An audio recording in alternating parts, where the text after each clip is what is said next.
ওই যে বললাম না যে প্রফেশনাল কেক মেকার হয়েও কিন্তু কত কথা শুনতে হয় সবার কাছে, এটা বোঝা না অনেক মুশকিল হয়। তো বাদ দাও ওই কথা, তো এই কেকটার ক্ষেত্রে বলি আমি যে কাস্টমার আমায় বলেছিল যে, "দিদি তুমি আমাকে এটা একদমই ছোটোর পরে করে দিও।" তো তোমরাই বলো, আমি বলেছিলাম যে স্ট্যান্ডের মাপেই কিন্তু আমাকে কেকটা করতে হবে। তুমি যতটা ছোটো চাইছো অত ছোটো হবে না।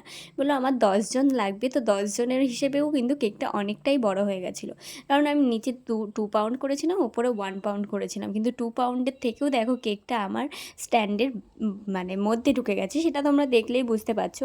তো কি করব, এর থেকে ছোট স্ট্যান্ড তো আর পাওয়া যায়নি। তো এটা একটা অ্যানিভার্সারি স্পেশাল ছিল। কেকটা কিন্তু দেখতে খুবই সুন্দর লাগছিল। তোমরাও বলো যে কেকটা কেমন লাগছে।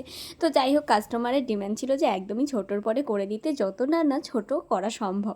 তো আমি তো তাকে অনেক বুঝিয়ে শুনিয়েই আমি এটা করেছি। তাও আমার স্ট্যান্ডের লুকটা তোমরা দেখো কীরকম লাগছে। তো অনেকটাই বেরিয়ে গিয়েছিল। তো যাই হোক, এইটা ছিল কাস্টমারের ফাইনাল কেকের লুক। তো তোমরাই বলো এই কেকটা কেমন লাগলো, অ্যানিভার্সারি স্পেশাল। তো যারা কন্ট্যাক্ট করতে চাও অবশ্যই আমাকে কমেন্টে জানিও।